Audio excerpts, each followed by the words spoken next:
Voilà, on commence notre cours, on est le mercredi 30 décembre, on est le 13 Tevet. Et on continue, quatrième cours, Parashat Vayechi. Vous pouvez ouvrir le livre. Et donc on était arrivé hier sur... on avait terminé, je vous avais dit qu'on terminait le cours d'hier en introduisant le cours d'aujourd'hui. On était donc resté sur la question suivante. On a expliqué que Yosef correspond au soleil, Yehuda correspond à la lune. On avait expliqué que tout au long de l'histoire, le soleil généralement représente la puissance matérielle, tandis que la lune représente la puissance spirituelle. Et donc, on avait parlé de toutes les inversions, c'est tout le cours d'hier. Mais en tous les cas, on était resté sur la question... Comment se fait-il que Yosef est appelé soleil, qui ferait allusion à quelque chose qui est proche de la matérialité, alors qu'au contraire, dans notre tradition, Yosef fait plutôt allusion au modèle de la spiritualité, puisqu'il est appelé Yosef Hatzadik. Donc il semblerait qu'effectivement, comme toujours, bien que l'on explique que le peuple juif est le microcosme des nations, ça ne veut pas dire que les choses sont à l'intérieur du peuple juif exactement de la même manière que dans le monde en général, mais plutôt qu'à l'intérieur du peuple juif prennent naissance les notions qui, après, en s'éloignant de la source, vont donner ce que nous avons expliqué chez les nations. Par exemple, la dimension soleil, chez les nations, c'est la dimension qui est proche de la matérialité, alors que la dimension lune est la dimension qui est proche de la spiritualité. C'est pas un hasard, et je ne l'ai pas fait exprès, si, d'une certaine manière, le monde occidental fonctionne d'après le soleil, et donc il est l'expression même de la matérialité, alors que l'islam, par exemple, fonctionne d'après la lune, le croissant de lune, et, d'une manière X ou Y, peu importe, fonctionne plus d'après des principes de spiritualité. Donc on voit que ces notions-là restent vraies, des notions qui sont expliquées chez nous depuis des millénaires, restent vraies dans l'histoire la plus concrète. Mais en tous les cas, à l'intérieur du peuple juif, les mêmes notions qui sont au niveau de la source vont avoir une signification peut-être différente, mais cette signification différente va permettre après d'engendrer ce que les mêmes notions deviennent encore une fois chez les nations.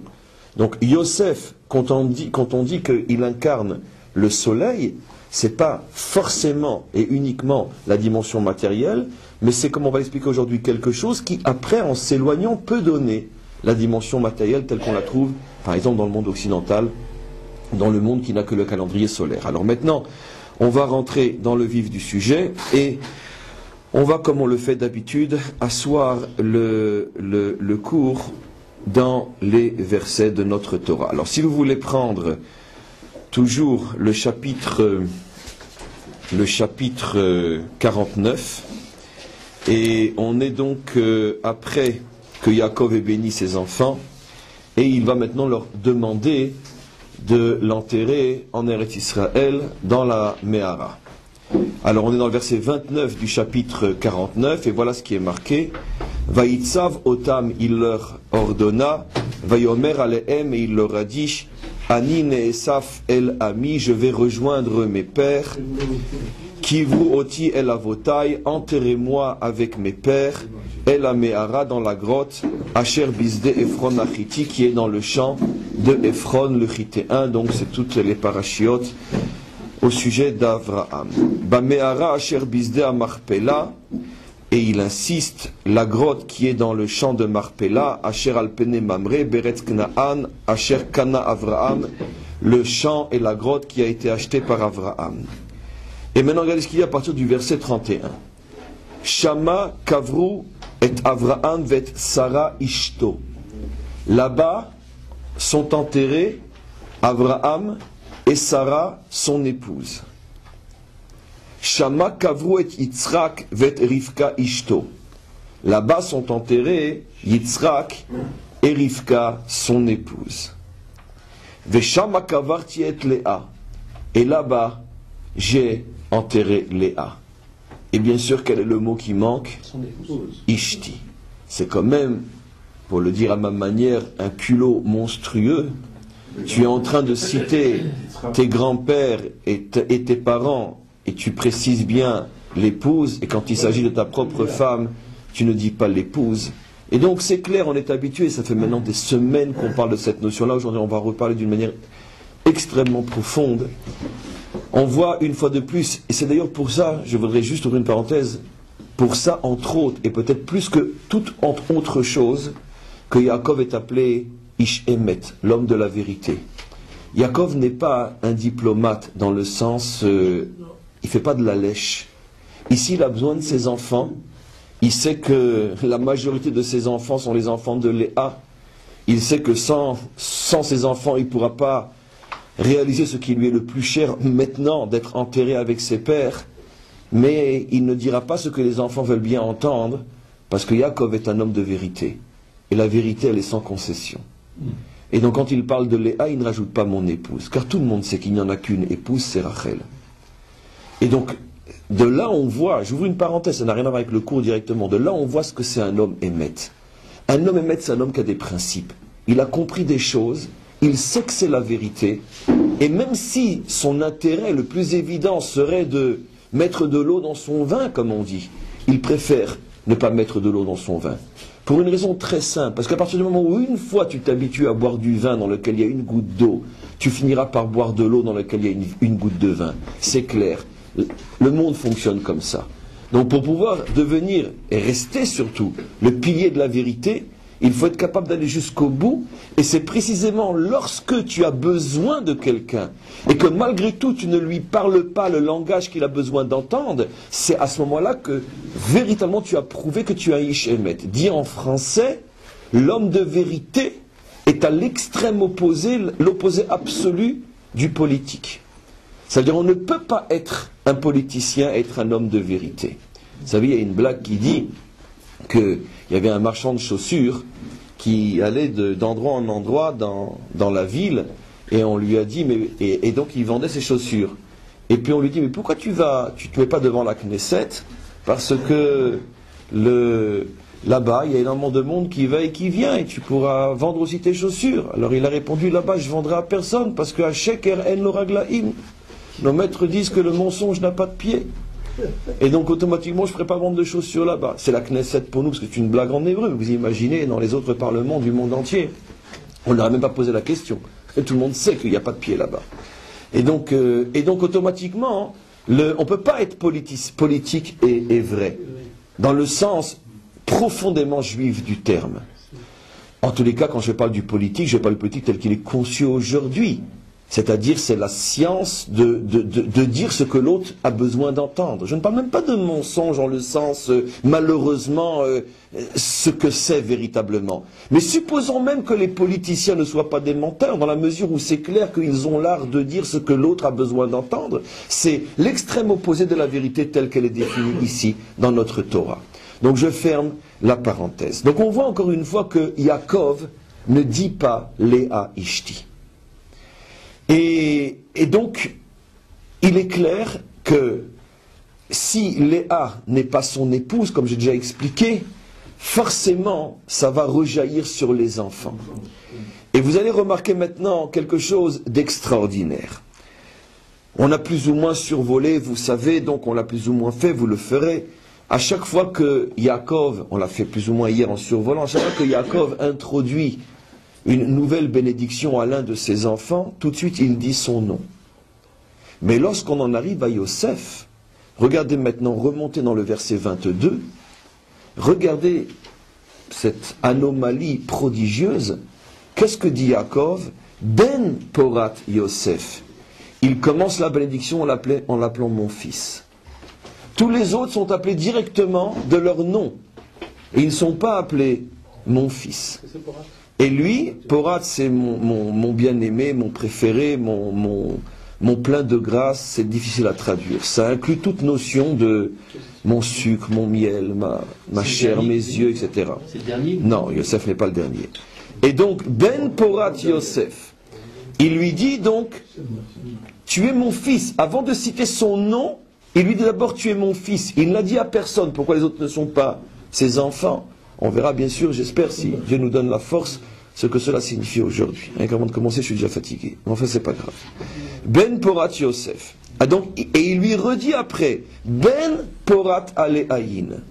tu es mon fils, tu es mon fils, tu es mon fils gracieux, Porat, tu es mon fils sur lequel tout le monde pose les yeux, tellement tu es beau, tellement tu es attirant, physiquement et spirituellement, car on sait qu'il avait à la fois la beauté spirituelle, c'est évident, mais aussi la beauté physique, comme le verset dit, Benot Tzada Alechour, toutes les filles montent sur les murailles pour te voir.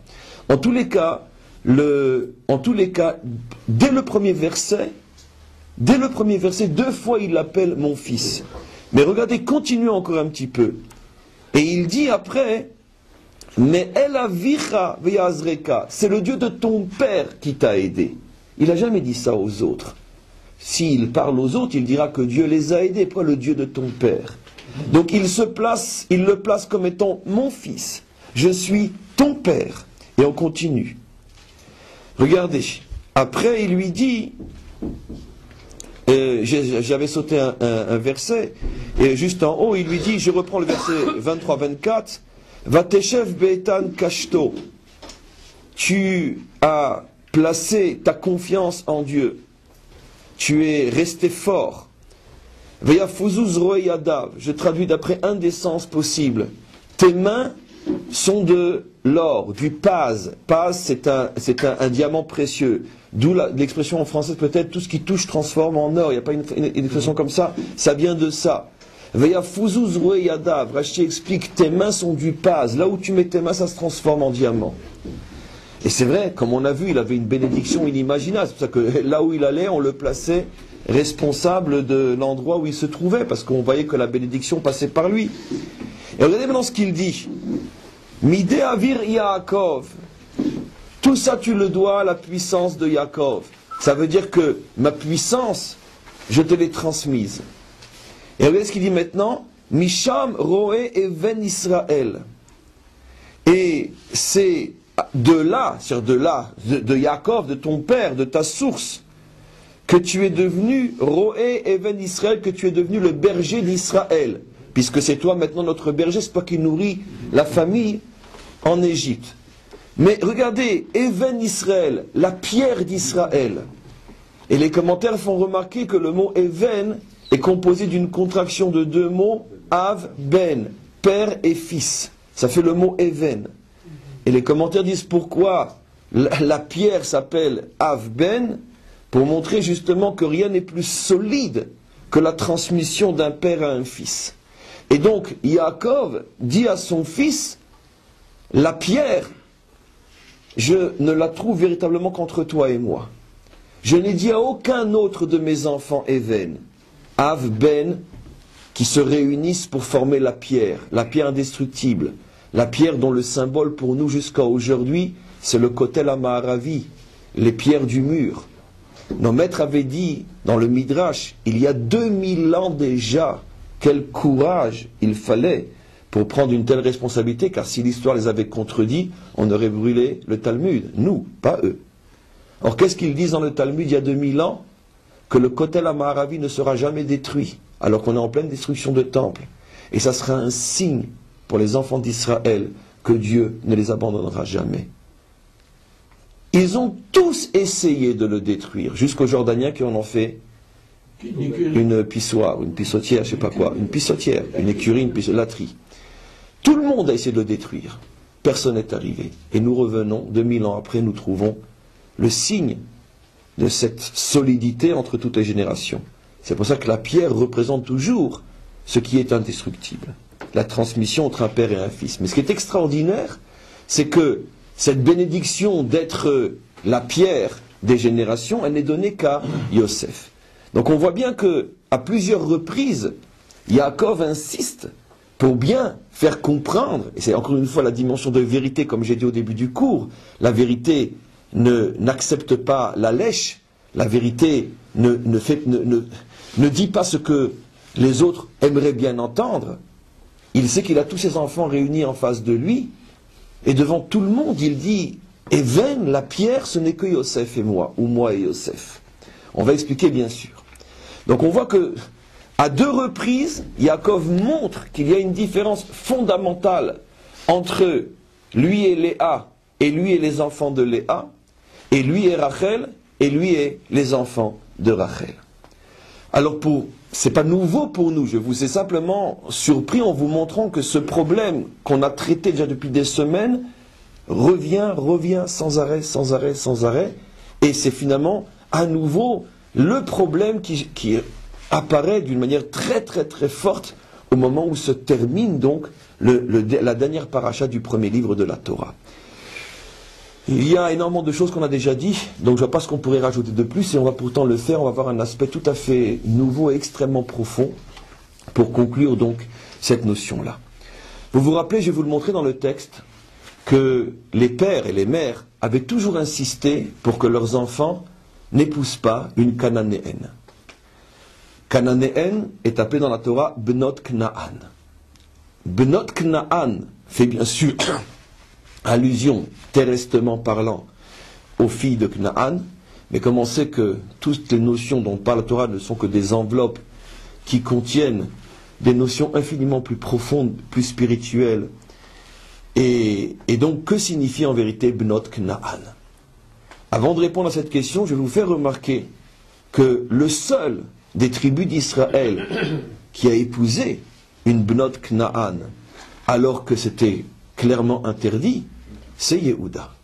Et donc ce fameux verset que l'on connaît, là, juste après la vente de Yosef, on nous dit que Yehuda est tombé, c'est toute l'histoire avec ses fils qu'on a déjà traité en long et en large, mais j'ai toujours volontairement sauté l'histoire de la cananéenne, j'ai même rapporté un pérouche de Rashi qui dit en vérité cananéenne, ça veut dire commerçante, car il est vrai qu'en hébreu, c'est un synonyme, un commerçant en hébreu biblique se dit cananéen. Allez savoir pourquoi. Et Canaan veut dire aussi le peuple de Cananéens. Comme dans toutes les langues, il y a des synonymes. Mais c'est bien beau ce que nous dit Rashi. Mais Dieu n'est pas un grammairien. Et c'est clair que dans la mesure où il dispose de tellement d'autres noms pour dire un commerçant, entre autres un nom que lui-même utilise dans cette paracha, quand les Ishmaélim sont venus pour acheter Yosef, c'est marqué des Socharim, des commerçants. Donc 3 versets avant, quand le maître du monde veut nous parler de commerçants, il utilise le mot le plus connu qui est Socher. Donc je me permets de demander à Rashi, tu ne crois pas que tu exagères d'oser dire que Kna'an c'est un commerçant, alors qu'il y a 3 versets, la Torah a utilisé un autre nom pour dire commerçant. Donc en vérité, c'est clair que Rashi n'exagère pas, mais c'est clair que la Torah a une intention lorsqu'elle nous dit Kna'an au lieu de dire Socher. Et en vérité, la Torah fait ici allusion au Kna'an spirituel comme je vais expliquer. C'est-à-dire, quand Rashi veut nous dire ici que ce n'était pas une cananéenne dans le sens biologique du terme, parce que Yehuda ne se serait pas permis d'épouser une cananéenne biologique, alors qu'il savait très bien que les parents l'interdisaient, Rashi a un problème. Alors comment se fait-il que c'est marqué Kna'an? Rashi dit c'est pas un problème, on trouve des dizaines de fois dans la Torah, même jusque dans les prophètes, que les commerçants s'appellent des Cananéens. Même à une époque des prophètes où les Cananéens avaient disparu déjà depuis fort longtemps. Donc ici il s'agit de la fille d'un commerçant. Mais notre question était, c'est quand même marqué Cananéen. Je fais ça dans un exercice pour vous montrer comment on étudie la Torah lorsqu'on voit apparemment une contradiction entre un commentaire et le texte. Je vais vous montrer qu'il n'y a pas de contradiction. Donc, Rashi, ce qu'il veut nous dire, c'est que, terrestrement parlant, Yehuda n'a pas pu aller contre l'avis de son père. C'est clair. Mais, pourquoi l'appelle-t-on une cananéenne? Parce que, comme toujours dans la Torah, un verset peut être compris à 2 niveaux. Au niveau de la lettre et au niveau de l'esprit, au niveau de la forme et au niveau du fond. Au niveau du fond, le cananéen représente aussi autre chose que le cananéen biologique. C'est-à-dire, il y a, puisque je parle maintenant du fond et de la forme, il y a le corps cananéen et il y a l'âme cananéenne. Et quand ici la Torah dit qu'il a épousé la fille d'un cananéen, ça veut dire qu'il a épousé une femme dont la structure d'âme était cananéenne pour lui. Et donc le premier qui a été, enfin le premier qui visiblement dans la Torah a épousé donc une femme dont la structure d'âme est cananéenne, c'était Yehuda. Ce qui veut dire que toute la Ishtalshelut, toute la descendance de Yehuda jusqu'au Mashiach, et on va s'arrêter nous dans le cours jusqu'à David, parce que David c'est le microcosme de ce qui se reproduit après avec le Mashiach, jusqu'à David, toute la Ishtalshelut est une Ishtalshelut de descendants d'un premier mariage entre un juif et une femme de structure cananéenne. Alors qu'est-ce que cela signifie? Et j'explique. Le maître du monde, quand il a créé son monde, la chose essentielle qu'il a créée, ce sont les hommes. Je tiens juste à préciser avant d'aller plus loin que ce que je vais dire se trouve bien sûr dans le Zohar, dans des dizaines d'endroits, dans le Shar HaGilgulim du Harizal, et en particulier dans le Zohar, dans ce qu'on appelle Sabbat du Mishpatim. Et je tiens à préciser aussi que ce que je dis n'est véritablement même pas le milliardième de la goutte de l'océan de tout ce qu'il y a sur ces notions-là, et que je ne vais pas révéler des choses qui sont de la halakha, c'est-à-dire le Rav a dit, vous voyez que je vais révéler de grands principes, mais qui, si on voulait les appliquer dans la réalité concrète de chacun d'entre nous, doivent être mesurés selon le contexte. Il y a des principes fondamentaux et il y a leur application. Je ne donne pas un cours de loi, je donne un cours de pensée. Donc je vais dire des principes fondamentaux, mais je ne dis pas que chacun d'entre nous doit se sentir forcément concerné, dire ah oui, il m'est arrivé ça, donc le Rav a dit, etc. J'appartiens à telle catégorie ou telle catégorie. Ça je ne dis pas, je tiens à préciser, c'est très très important. Ce que je dis est vrai, mais il y a toujours une distance entre la théorie et la pratique. Donc, le maître du monde a créé essentiellement à l'intérieur du peuple juif, et c'est vrai à l'intérieur du monde entier, mais d'abord à l'intérieur du peuple juif, puisque nous sommes nous le microcosme, le laboratoire, tous expérimentent chez nous, deux types d'âmes. Des âmes qui vont naître d'une union à l'intérieur d'un vrai zivoug. Le vrai zivoug, c'est l'union du type Yaakov et Rachel. Et des âmes qui vont naître d'une union qui n'est pas un vrai zivoug. La référence, le modèle d'une union qui n'est pas un vrai zivoug dans la Torah s'appelle Yaakov Léa. Je précise tout de suite. Si on prend comme modèle de ce qui n'est pas un vrai zivoug Yaakov Léa, on comprend tout de suite que ça peut être un couple et une famille merveilleuse, malgré tout. Puisque Yaakov et Léa sont des saints et leurs enfants sont les lumières du monde. Donc ici, quand je dis pas vrai zivoug, il n'y a pour l'instant encore aucune connotation négative, avilissante, etc. Mais on va expliquer où ça se situe malgré tout. Et donc il n'y a que deux types d'âmes. Chaque homme qui va naître sur terre a soit une âme qui est issue d'un vrai zivoug, soit qui est issue d'un zivoug qui n'est pas le vrai. Maintenant, je tiens à préciser aussi que quand je dis que j'ai peut-être une âme qui n'est pas issue d'un vrai zivoug, ça ne se situe pas forcément au niveau de mes propres parents. Ça peut se situer au niveau de générations antérieures. Il y a des lignées, des courants d'âmes. Comme il y a des fleuves, il y a des rivières, il y a des vents, le vent d'Est, le vent du Nord, etc. Il y a des courants dans le monde, sur le plan matériel, il y a des points cardinaux, il y a des couloirs, des courants spirituels. Et il y a des âmes qui descendent par tel canot, des âmes qui descendent par d'autres canaux.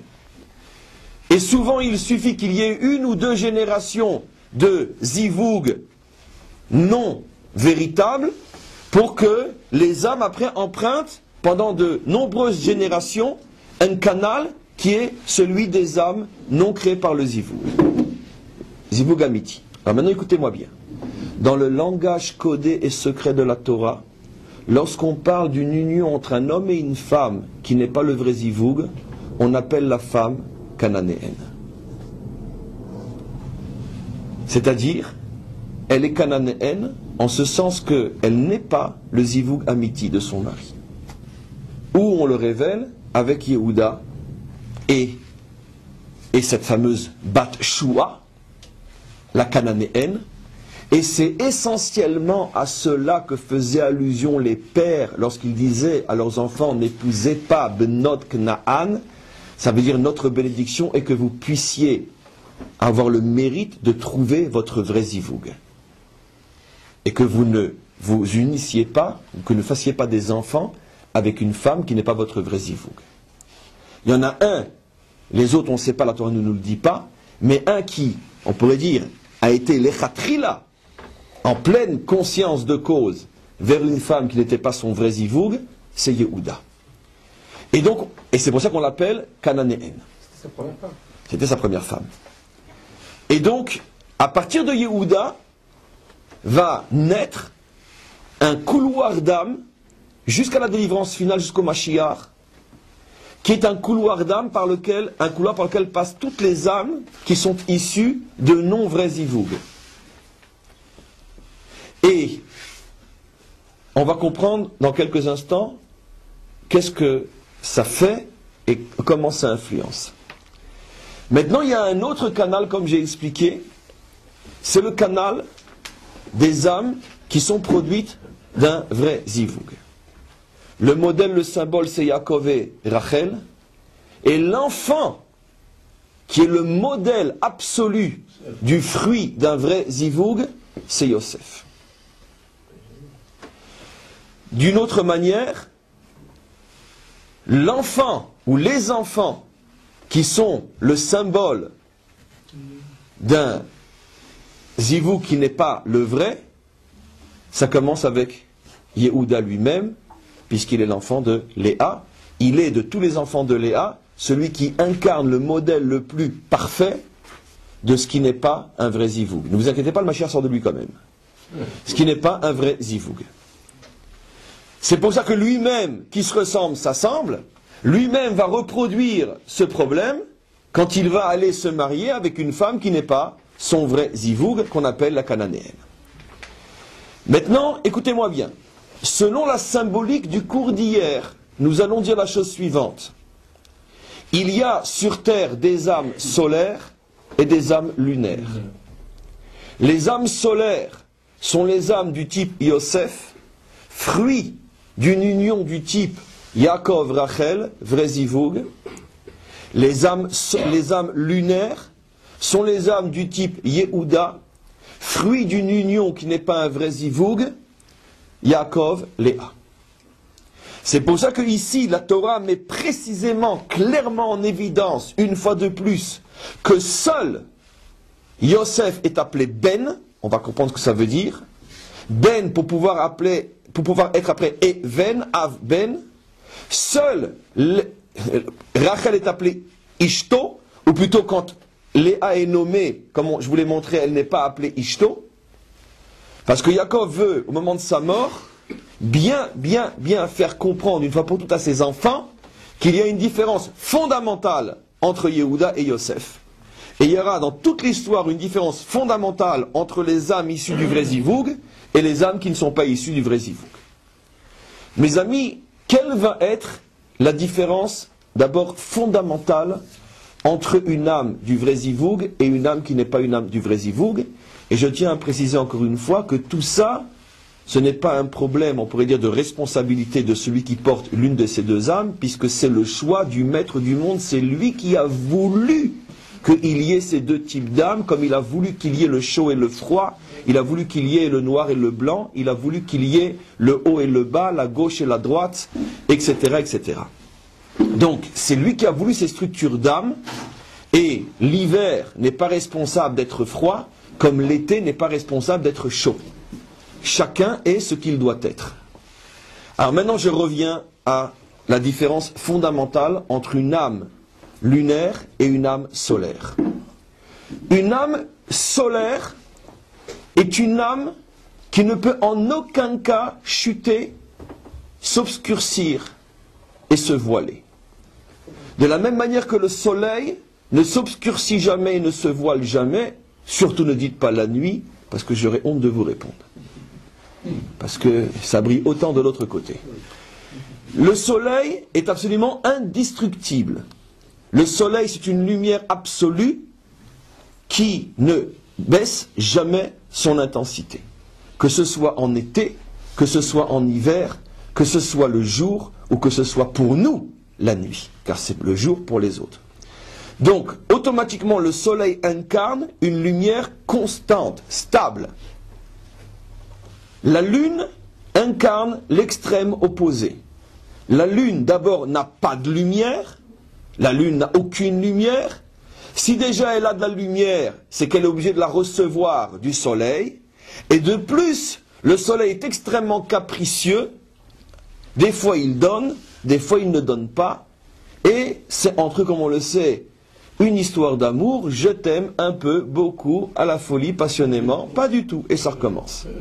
Et donc, La lune est constamment en haut et en bas, elle n'a aucune stabilité, elle est des fois brillante, elle est des fois obscure.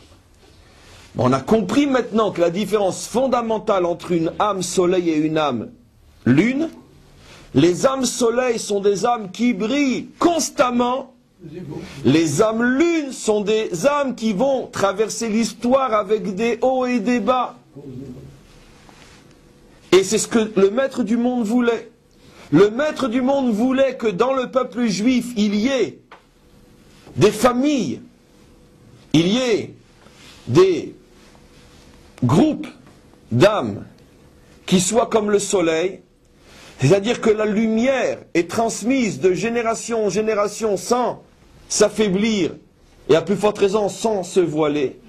Et le maître du monde voulait qu'il y ait dans le peuple juif des familles, des structures, des groupes humains qui produisent aujourd'hui de la lumière, demain de l'obscurité, à nouveau de la lumière et à nouveau de l'obscurité. Dit en bon français, ça veut dire quoi? Le maître du monde voulait qu'il y ait dans le peuple juif des familles qui traverseraient l'histoire dans une transmission forte, impeccable, qu'aucune force contraire et extérieure ne peut remettre en question, et que dans toutes les générations, le père transmettrait à son fils et le fils à son père, à son fils et le fils à son fils. C'est ce qu'on pourrait appeler ces familles-là la colonne vertébrale d'Israël. D'accord? Ça veut dire les purs et les durs qui de génération en génération ne bougent pas. D'accord? Ça ne me dérange pas de dire que ce sont aussi ceux qui portent un streimel et des bas blancs, ceux grâce auxquels on doit notre existence aujourd'hui, ceux qui sont restés les purs et les durs, les intransigeants, ceux qui disent nous, on continue la transmission comme on l'a reçu de nos pères, et nos pères comme ils l'ont reçu des leurs, on ne bouge pas. C'est eux la colonne vertébrale d'Israël. Et il y a, parallèlement à ça, ce qui serait peut-être la majorité d'Israël, toutes ces familles qui dans telle génération sont fidèles à la Torah, et dans une autre génération sont rebelles à la Torah. Lorsqu'on est venu arrêter le Rayat, comme je l'ai déjà raconté des dizaines de fois, le beau-père du rabbi, c'était deux jeunes commissaires juifs qui étaient à la tête de la police qui arrêtaient les juifs pratiquants. C'était deux juifs eux-mêmes. Ils ont demandé au Rayat de faire ses valises, et le Rayat était déjà relativement âgé, fatigué, et il traînait un petit peu, et un des officiers a voulu lui prendre la valise. Le Rayat lui a dit non, je me débrouille tout seul. Alors lui a répondu, tu sais, mon père tenait la valise à ton père. Le père du Rayat c'était un rabbi. Et le père de ce commissaire bolchevique qui arrêtait maintenant le Rayat était le fils d'un chassid du père. Et le Rayat lui a répondu droit dans les yeux, ton père méritait peut-être de porter les valises de la mienne, les valises du mien, de mon père, mais toi tu ne mérites même pas que je te réponde. Ça veut dire quoi? C'est clair que ce commissaire juif appartenait aux âmes lunaires. Plutôt son père déjà. Son père était un chassid Chabad et son fils arrêtait les chassidim pour les tuer dans les caves du KGB. Comment c'est possible une chose pareille? C'est les âmes lunaires. Il n'y a aucune constante, aucune certitude. S'il y a bien une famille biblique dans laquelle on retrouve ce phénomène fou de la fragilité et de l'imprévu total au niveau de la transmission, c'est bien, parmi toutes les âmes lunaires, la famille du roi David. Sans parler de ceux qui ont vécu avant David, dans la lignée ascendante, donnons l'exemple simplement, quelques exemples célèbres de ceux qui sont venus après David en direct. Ça veut dire de père en fils. L'un des descendants les plus célèbres du roi David était le roi Chizkia. Le roi Ézéchias en français. Chizkia qui a vécu à l'époque du prophète Yeshayahu, Ésaïe. C'était un homme tellement grand, tellement élevé sur le plan moral et spirituel que nos maîtres disent que si ce n'était sa génération, qu'il ne le méritait pas, lui, en ce qui le concerne, pouvait être le Messie, pouvait être le Mashiach. et c'est un homme qui a vécu et provoqué des miracles inimaginables pour protéger sa nation. C'est un homme pendant le règne duquel nos maîtres disent qu'on a fait une enquête dans son royaume et qu'on n'a pas trouvé un petit garçon et une petite fille qui ne connaissaient pas au moins 400 explications sur toutes les règles de pureté et d'impureté, qui sont, comme on le sait, la partie la plus dure, la plus secrète, la plus complexe de toute la Torah. Et les petites filles, les petits garçons, à son époque, connaissaient sur ces règles-là 400 explications. Ne parlons pas du reste. Tellement c'est un homme qui a fait rentrer la Torah dans sa génération. Et pourtant, il a eu un fils qui était roi après lui, l'une des plus grandes crapules de l'histoire juive, le roi Ménaché, qui a fait sortir l'arche du Saint des Saints et qui a mis à sa place une statue de femme nue. C'était un grand débauché. Et c'est entre autres lui qui a fait égorger son illustre grand-père, qui était son illustre grand-père, pas moins que le prophète Ésaïe lui-même. Et donc voilà ce que celui qui a failli être le Messie a mis au monde. Mais ne vous inquiétez pas, ce presque Messie lui-même était le fils d'une crapule presque aussi grande que Ménaché, le grand-père, le roi Achaz. Pas Ahab, mais Achaz. Le roi Achaz était une tellement grande crapule, donc maintenant je suis au grand-père, Hiskiaou c'est le père, Ménaché le fils, et je remonte maintenant au grand-père. D'ailleurs, vous connaissez la blague, un jour on a demandé à Achaz, à Ménaché, mais comment tu as fait pour être tellement différent de ton père? Il a répondu, mais j'ai fait comme mon père, je suis comme mon père, lui aussi était différent du sien. Et donc, le roi Achaz était une tellement grande crapule lui aussi, que quand il est mort, et que Hiskiaou, le saint, a pris le règne, pour bien faire comprendre à tout Israël qu'à partir de maintenant, et tant que Dieu lui donnerait la force, commencer une nouvelle direction, il a fait attacher son père par les pieds à une corde qu'il a attachée à 2 ânes, et il a fait tirer son père dans tout Jérusalem devant tout le peuple pour le faire jeter dans une fosse commune. Pour bien montrer ce qu'était son père, et pour bien montrer qu'avec lui les choses seraient différentes. Et il a failli être le Mashiach, comme on dit. Donc regardez ce qu'était son père, regardez ce qu'est son fils, et regardez ce qu'il est lui. Des exemples comme ça, c'est infini. La lignée des âmes lunaires, et de toutes les âmes lunaires, la plus lunaire de tous, c'est bien sûr les âmes royales, puisque la royauté d'Israël est comparée à la lune. Ce sont des âmes folles qui montent, qui descendent. On est le 15 du mois, on est le 30 du mois. 15 du mois, 30 du mois. 15 du mois, 30 du mois. Ça brille, ça s'éteint, ça brille, ça s'éteint, ça brille, ça s'éteint. À côté, le soleil qui, lui, ne bouge pas. Dans sa puissance, la même, identique depuis des millénaires. Et donc, si je reviens maintenant à un niveau beaucoup plus global, toutes les grandes familles d'Israël qui n'ont pas bougé depuis des générations, chez les Sfaradim, Abu Khatzia, les Pinto, les autres, etc. On se connaît les grandes familles, Yosef, Obadia Yosef, ces familles qui, de génération en génération, chez les Ashkenazim, les Brisk, les Schneerson, toutes ces familles qui, depuis des générations et des générations, produisent des maîtres et des maîtres et des maîtres. On dit, mais là, ça ne s'éteint pas. Chaque père, il met au monde encore 3 autres maîtres. Et ces 3 autres maîtres, encore 6 autres maîtres. Ça ne s'arrête pas. Et si l'arrière-grand-père était un saint, l'arrière-petit-fils est un saint aussi. Mais d'où il puise cette force de pouvoir transmettre de génération en génération une lumière qui ne s'éteint jamais? D'où ils puisent leur force? J'oserais presque dire, mais ils me pardonneront, qu'ils n'ont aucun mérite à être ce qu'ils sont, ils ont tout simplement des âmes soleil.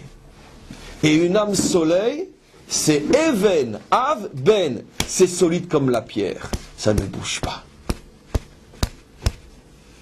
Et donc, en vérité, c'est pour ça que Yaakov dit à Yosef, la pierre ne se trouve qu'entre toi et moi. C'est pas que tu es meilleur que les autres, c'est pas ça. D'abord parce que tu n'as pas les mérites d'être ce que tu es, puisque tu es dans le canal des âmes soleil. Mais sache que tu es dans le canal des âmes soleil, ce qui signifie que par toi passeront tu es le symbole, le modèle de toutes ces générations de tzadikim qui transmettent à leurs enfants et leurs enfants à leurs enfants jusqu'à la délivrance finale. Et pourquoi il faut des âmes comme toi? Parce que sinon le peuple juif va disparaître.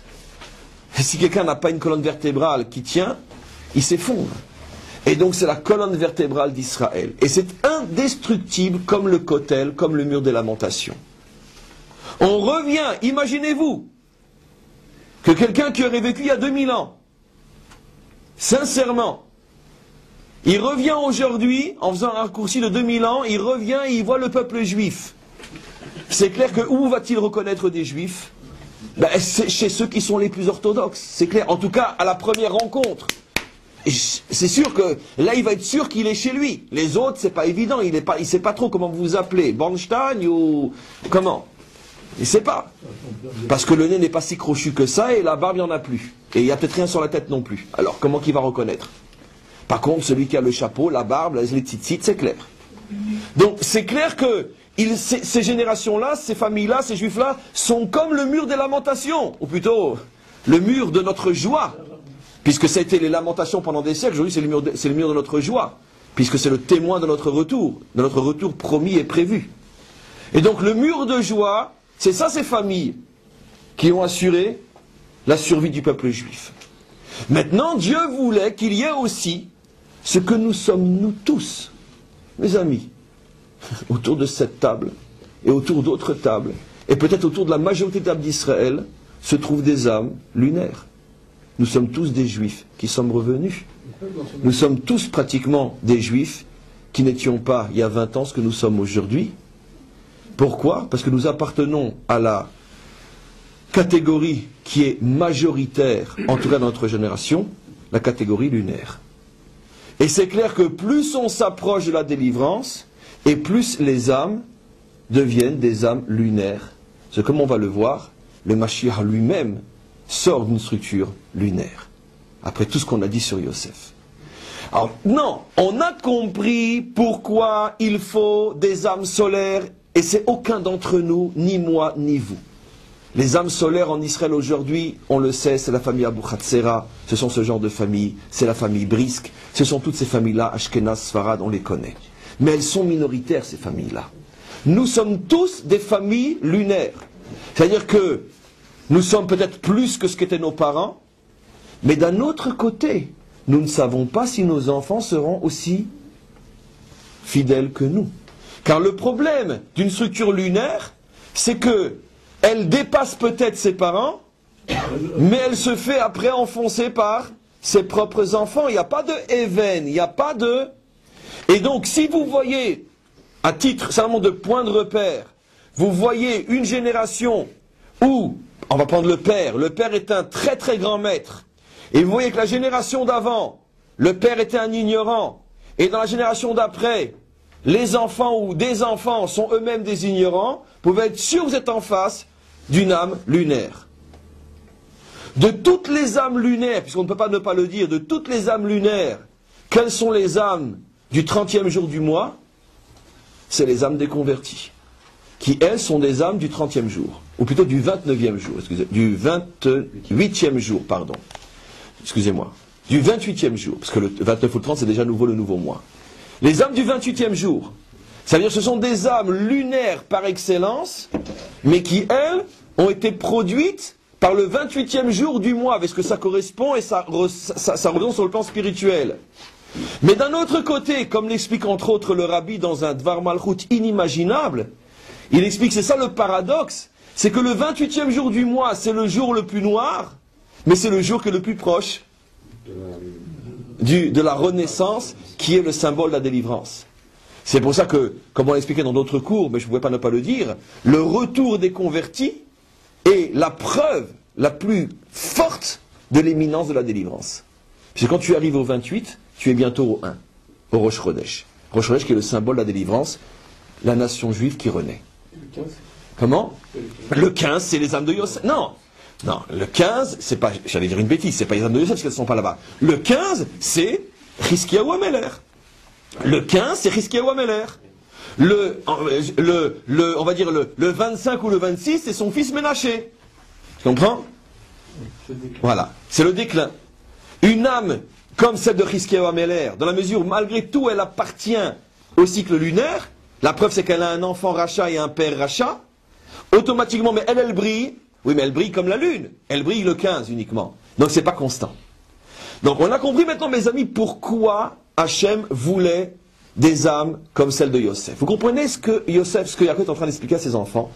Vous comprenez qu'il est en train de leur expliquer maintenant le pourquoi de plus de 20 ans de querelle entre eux, où il est en train de leur expliquer, finalement, toute sa vie. Pourquoi j'ai épousé 2 femmes? Pourquoi j'ai épousé une femme, Rachel, qui est mon épouse? Et pourquoi j'ai épousé Léa, qui n'était pas mon épouse? Pourquoi? Parce que j'ai été obligé de faire ce que Dieu a décidé dans son monde. Que soient créés 2 types de canaux. Et si je ne m'étais marié qu'avec Rachel, j'aurais pas eu des âmes lunes. Et si je m'étais marié qu'avec Léa, je n'aurais pas eu d'âme solaire. Donc il n'y aurait pas eu le peuple juif. Puisque comme le peuple juif a 2 calendriers, le calendrier lunaire et le calendrier solaire, maintenant vous avez compris le secret. Parce qu'il y a 2 types d'âmes dans le peuple juif. Et nous, on est quoi, encore une fois? Des âmes lunaires, bien sûr. Les âmes lunaires ne peuvent pas donner naissance à une âme solaire. Impossible. On ne peut pas changer on peut pas changer de canal. Et par contre, on va expliquer ce qui va se passer. On ne peut pas changer de canal. Impossible. Et encore une fois, le canal lunaire est tout aussi respectable que le canal solaire. C'est simplement deux fonctions différentes. Alors maintenant, on a compris à quoi sert le canal solaire, qui est bien sûr la colonne vertébrale qui permet que le peuple juif puisse traverser l'histoire. Mais à quoi sert le canal lunaire? Pourquoi on a besoin de la lune? Pourquoi on a besoin d'âmes lunaires? Pourquoi on a besoin de générations qui montent et qui descendent, etc. Pourquoi? Qu'est-ce que ça va apporter? Pourquoi? Alors avant d'expliquer plus, on va reprendre donc le modèle fondamental, la Ishtal Shelut, de la famille de David. La famille de David, ça a commencé avec un homme qui s'appelait Yehuda, qui était encore une fois l'essence, le substrat d'un enfant issu d'un mariage non zivugite, si vous voulez. Lui-même va reproduire ce modèle en se mariant avec une cananéenne qui signifie une femme qui n'est pas son vrai zivoug.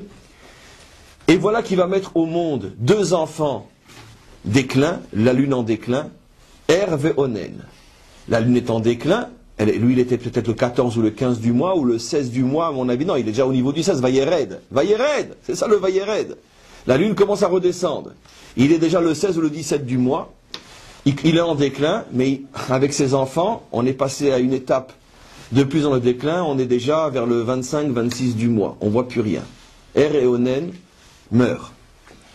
Après, qu'est-ce qui se passe comme on le sait? Il récupère l'âme de ses enfants, c'est les anciens cours. Il récupère Er ve Onen en les faisant revenir par le Yiboum avec leur ex-épouse. Et ces 2 âmes reviennent sous les personnages de Peretz et Zérach. Mais arrêtons-nous à Peretz, puisque Peretz est, comme on le sait, le Gilgoul de Er, et David va venir de Peretz. Maintenant, donc on voit qu'il y a une première récupération avec Er qui se transforme en Peretz. Mais rappelez-vous le cours. Ce n'est pas encore vraiment une récupération. Pourquoi? Puisque le mari est devenu fils. Ça veut dire qu'il est descendu énormément. L'âme de Er, qui était le mari de Tamar, se retrouve le fils de Tamar. Ce qui veut dire au niveau profond que l'âme masculine devient soumise à la dimension féminine. Elle est encore même au-dessous de la dimension féminine. C'est ce que le Zohar va appeler une neshama de Nukva, une neshama féminine. Mais une neshama féminine dans un corps d'homme, c'est encore en dessous, si on peut dire, de la dimension féminine elle-même.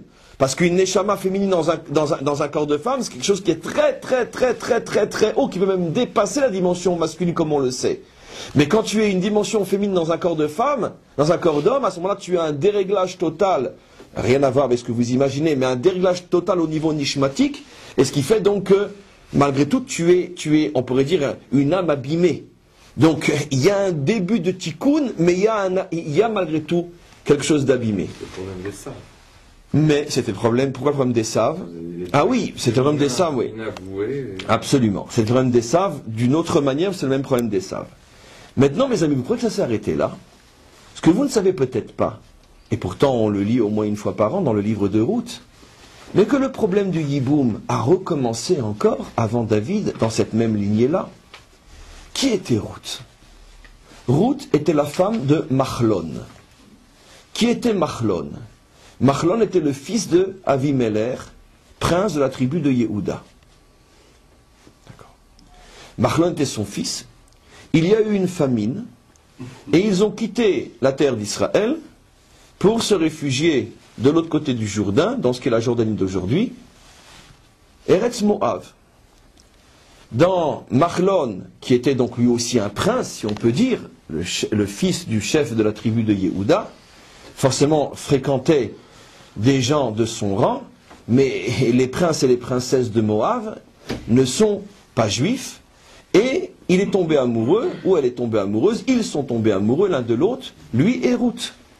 Mais Ruth était, comme on le sait, l'une des plus grandes, des plus élevées, des plus puissantes de toutes les âmes perdues qui se trouvaient perdues quelque part dans ce pays-là. C'était donc une des étincelles divines les plus extraordinaires de l'histoire d'Israël. Et donc, ils se sont mariés, mais ils n'ont pas eu d'enfants ensemble. Ils n'ont pas eu d'enfants ensemble. Et voilà que, pas parce que comme ils ne voulaient pas, donc c'est la même lignée, mais ils n'ont pas eu d'enfants ensemble. Et donc, Ruth va se retrouver après dans un problème de Yiboum. Elle va se retrouver dans un problème de Yiboum. C'est marqué dans le livre de Ruth, clairement. Et quand elle va revenir en Eretz Israël avec sa belle-mère Noémie, elle ne peut pas se marier, parce que elle doit recevoir le Yiboum. Et comme le raconte l'histoire, personne ne veut lui faire le Yiboum.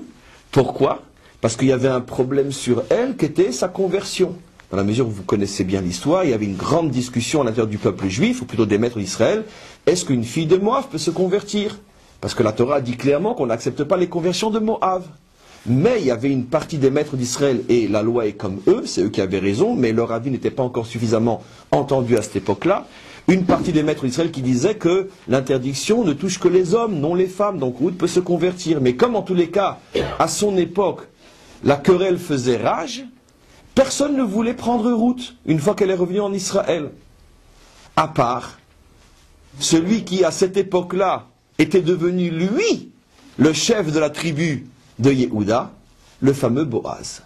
Et Boaz, heureusement pour Ruth, tenait comme les avis qui permettent la conversion des femmes de Moab, et pour bien montrer qu'il n'y avait aucune raison d'interdire cette conversion, et en plus, il était de la famille de Machlon, il était, si je ne me trompe pas, l'oncle de Machlon, l'ex-mari mort. Il a dit, mais c'est pas grave, moi je vais te non seulement faire le Yiboum, puisqu'il faut que tu te remaries avec quelqu'un de la famille, mais en plus, on va se marier tout simplement. Et donc il l'a épousée.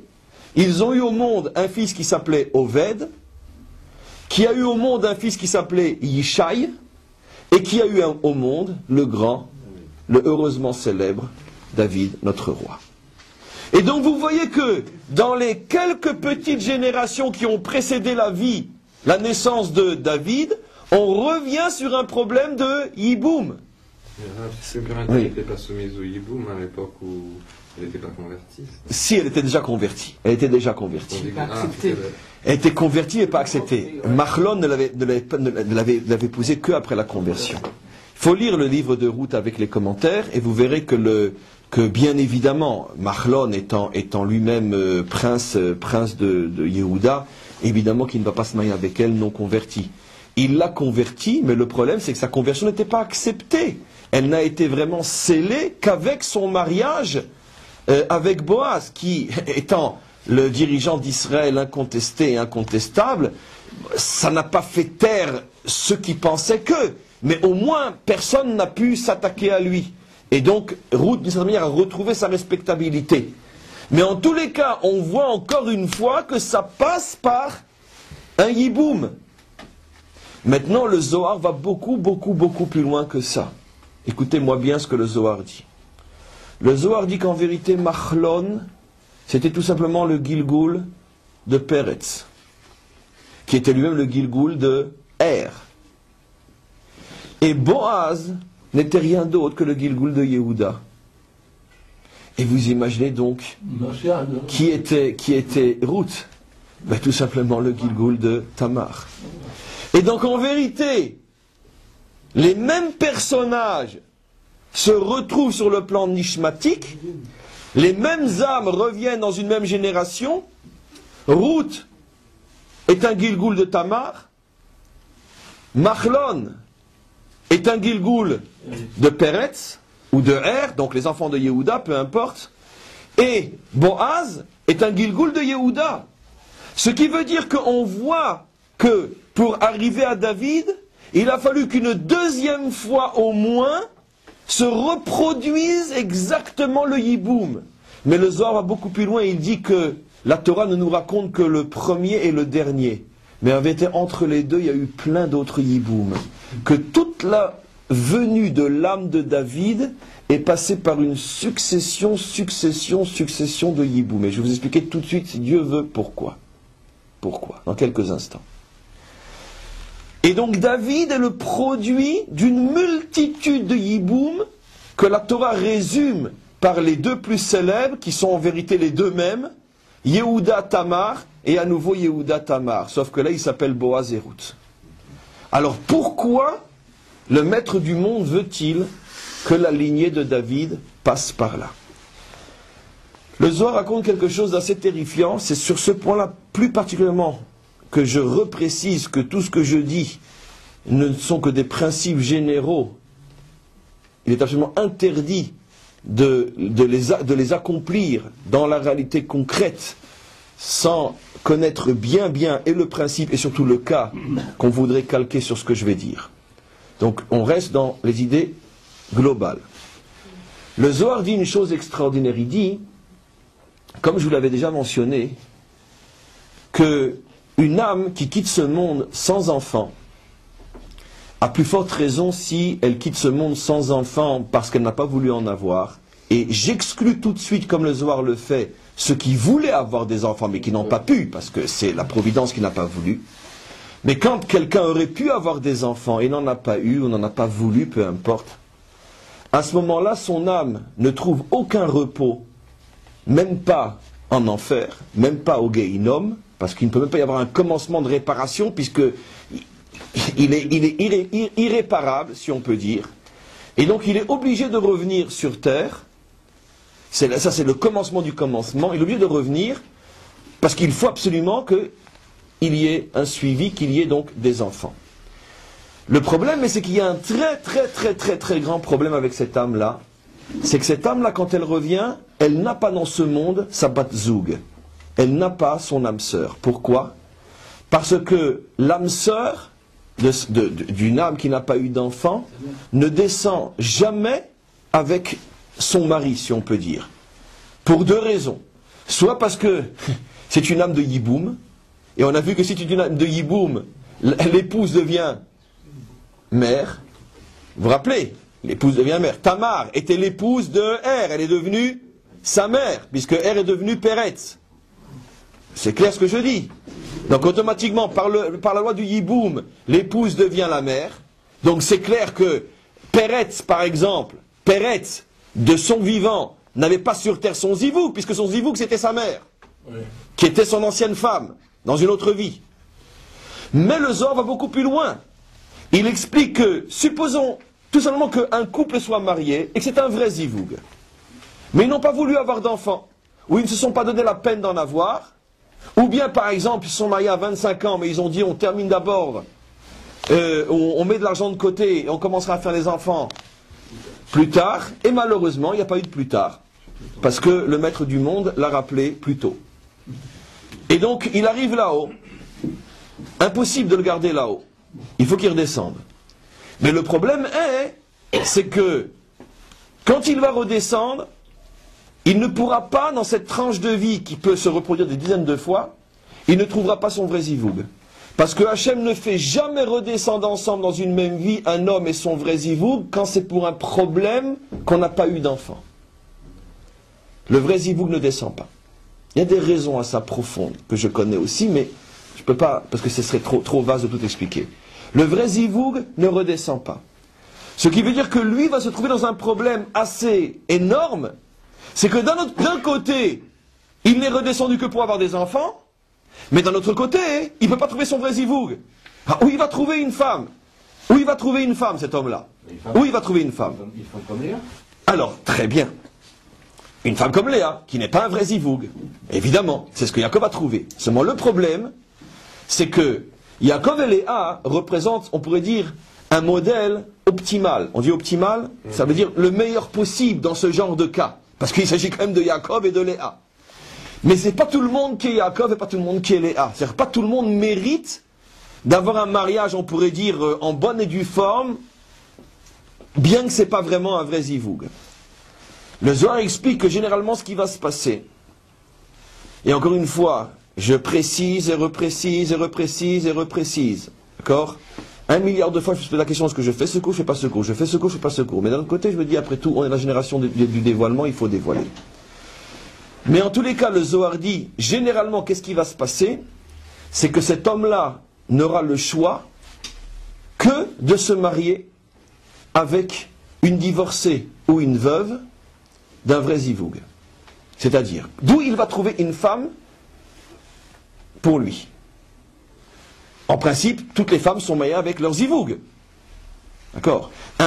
Une femme qui n'est pas un vrai zivoug, ça court pas les rues. Comme ça, stam dans la rue. En principe, tu rencontres, parce que c'est Dieu qui fait les zivougim, tu rencontres celle qui est pour toi. Très globalement, encore une fois. Qu'est-ce qui va se passer? Si un homme était marié et qu'il est veuf, elle est veuve, automatiquement, elle est ce qui reste d'un vrai zivoug. Ou bien, si une femme était mariée et son mari l'a divorcée, elle est ce qui reste d'un vrai zivoug. Mais maintenant, elle est sans mari. Son mari l'a divorcée, ou son mari l'a laissée, veuf, veuve. Qu'est-ce que va faire Hachem? Il va faire que vont se rencontrer cet homme-là et cette femme-là. Ça veut dire que, en théorie, je dis bien, un mariage, un remariage, on pourrait dire, entre un homme et une veuve, ou un homme et une divorcée, peut, en théorie, correspondre à ce type de situation où l'homme qui n'avait pas son vrai zivoug sur terre ne peut se marier qu'avec ce qui reste d'un vrai zivoug qui a été brisé, soit par le divorce, soit par le veuvage. Et donc, ils vont se marier, et à ce moment-là, automatiquement, ils vont produire des âmes qui sont dans le canal lunaire. Mais,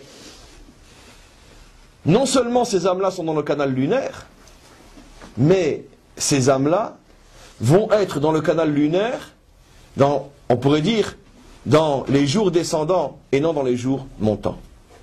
Parce que la lune, c'est 15 jours qui montent et 15 jours qui descendent.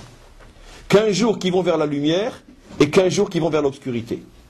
Ce qui veut dire qu'il y a des âmes lunaires qui malgré tout tendent vers la lumière. C'est ce que nous sommes tous autour de cette table-là. Nous sommes tous des âmes lunaires, mais comme nous avons fait Teshuvah et nous sommes venus à Jérusalem, c'est clair que nos âmes appartiennent à la dimension entre le 1er et le 15 du mois. Mais par contre, il y a aussi des âmes lunaires qui sont de la dimension 15 au 30 du mois. C'est les âmes qui ne cessent de chuter. Et donc, automatiquement, qu'est-ce qui va se passer? Cet homme qui va se marier avec cette femme divorcée ou cette femme veuve, forcément, ensemble, ils vont produire des âmes lunaires, c'est évident. Mais des âmes lunaires qui appartiennent à la catégorie du 16 au 30 du mois. C'est-à-dire des âmes qui vont avoir une vie très très difficile. Pas seulement sur le plan spirituel, même sur le plan matériel, etc. C'est-à-dire des âmes qui auront énormément de mal à s'accomplir. Donc, encore une fois, qu'est-ce que je viens d'expliquer? C'est qu'il y a un double problème. Déjà, quand on n'est pas un vrai zivoug et qu'on met au monde des enfants, c'est des enfants lunaires. Mais ça peut ne pas être trop mal, comme par exemple Yaakov et Léa. Mais si en plus, on n'est pas un vrai zivoug, mais qu'en plus c'est du type remariage, alors là, non seulement c'est des âmes lunaires, mais des âmes lunaires qui appartiennent à la lune descendante. Et donc ce qui veut dire que les enfants, les générations qui vont venir sont des générations dures, avec énormément de difficultés.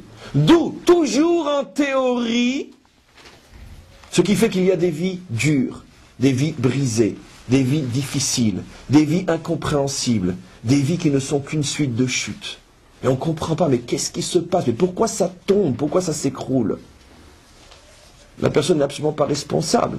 Elle a une âme lunaire qui se situe entre le 16 et le 30 du mois.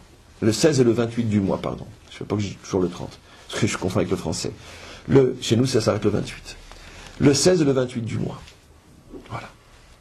Eh bien, maintenant, ne vous inquiétez pas. C'est pour ça que je me serais permis de faire un cours pareil, en sachant que des millions de personnes pourraient rester sur le carreau. Ne vous inquiétez pas. D'accord?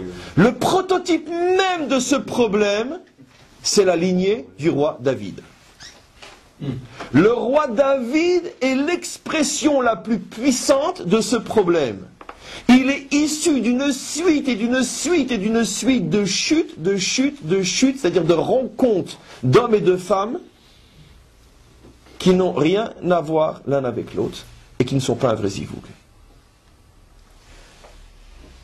Ça descend, ça descend, ça descend, ça descend, ça descend, ça descend. D'accord.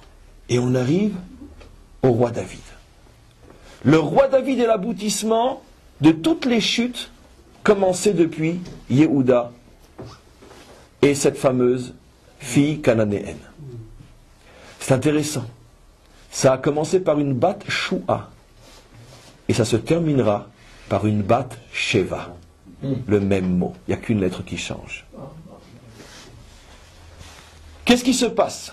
David a une âme qui est tellement tombée qu'elle ne pouvait même pas vivre. Qu'est-ce que disent nos maîtres? Vous avez compris dans le secret pourquoi nos maîtres disent que si ce n'était Adam Arishon qui a donné 70 ans de sa vie à David, David n'aurait pas pu naître. À quoi font-ils allusion? Quel est le code ou le décodage? Ils font allusion au fait que David portait en lui, on pourrait dire, la résultante de tellement d'obscurité dans son âme que son âme ne pouvait pas descendre sur terre. Tellement elle était ruinée spirituellement, cette âme-là. Parce qu'elle était la résultante d'une suite et de suite et de suite d'enfants faits par des couples non zivoug. Et il a fallu pratiquement le porter à bout de bras pour qu'il puisse naître. Mais d'un autre côté, on connaît tous le principe. Quand on touche le fond, on ne peut que remonter. Et donc, qu'est-ce qui va se passer? David lui-même, son propre zivoug, va être marié à quelqu'un d'autre. À qui était Bathsheba? À Uriah. Elle était mariée avec Uriah. Et on connaît tous l'histoire, comment il va récupérer Bathsheba. Par une histoire très louche, très floue, très honteuse, qui va le poursuivre jusqu'à la fin de sa vie, jusqu'à aujourd'hui, dans les films hollywoodiens. Et donc, automatiquement, on peut se poser la question. Surtout que nos maîtres disent, dans leur langage ô combien codé que nous décodons, Rehuya haïta Bathsheba le David hameler mesheshet yeme bereshit. Que l'âme, ces deux âmes, avaient été conçues pour être ensemble depuis les 6 jours de la création.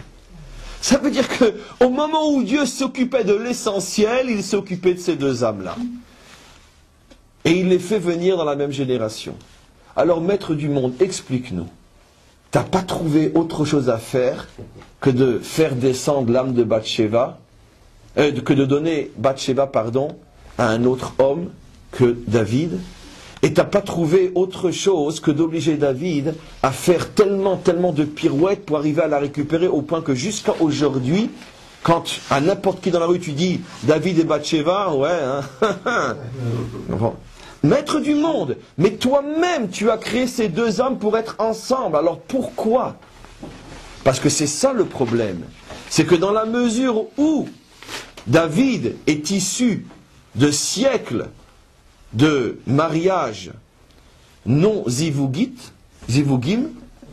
à ce moment-là, ce genre de personne a un mal fou, voire pratiquement impossible à trouver son vrai zivoug. C'est pratiquement impossible. Il a un vrai zivoug quelque part, mais c'est pratiquement impossible de le trouver. puisqu'il est issu de ce qui n'est pas un vrai zivoug, et ça se reproduit, c'est comme des gènes qui se reproduisent, se reproduisent, se reproduisent, se reproduisent, et il n'arrive pas à trouver son zivoug. Mais quand on en est arrivé à l'histoire de David et de Bathsheba, Hachem a dit Atkan maintenant. Maintenant, à partir du moment, à ce moment-là, on a touché le fond, maintenant on commence à remonter. Mais malgré tout, comme David était issu de tous ces problèmes-là, la remontée a été très très dure, et ça lui a coûté malgré tout l'histoire avec Bathsheba. Ça lui a coûté ça malgré tout. Mais à partir de David et Bathsheba, on a commencé à remonter, puisque Shlomo est sorti de là, et dans notre génération, le Mashiach. Donc, avec David, on a touché le fond, et après on remonte, on remonte, on remonte, on remonte, on remonte, on remonte, on remonte. Alors maintenant, pourquoi Hachem voulait ça? Mais j'ai déjà expliqué, c'est évident. Parce que ne peut réparer un monde tordu que celui qui porte en lui toutes les torduseries de l'histoire qu'il a redressées. C'est absolument évident qu'un ange blanc venu d'une planète opiumique ne peut pas réparer les hommes. Parce que pour ce genre de personnage, on sait déjà ce que Marx a dit. Reste dans ton monastère et fous-nous la paix. D'accord? C'est pas ce genre d'homme qui pourra sauver le monde. Pour pouvoir sauver le monde, il faut quelqu'un qui porte en lui, dans ses gènes, tous les problèmes du monde. Et que malgré tout, il a su redresser, redresser, redresser, redresser. Un homme comme ça, en se redressant, il redresse le monde entier. Mais pas seulement ça. Il faut que de tous les hommes tordus, ce soit le plus tordu de tous. Parce que si jamais il en reste un autre sur terre qui est encore plus tordu que lui, il pourra lui dire, tu ne peux pas être mon Messie, puisque ta réparation ne me concerne pas. Ça fait rire, mais c'est tellement vrai. Ce qui veut dire qu'on se trompe tous, mes amis. Tout le monde cherche le Mashiach dans les palais lumineux de ce monde ou d'un autre. Ben, je vais vous dire, à partir d'aujourd'hui, ne le cherchez plus que dans un seul endroit, dans les poubelles de l'histoire.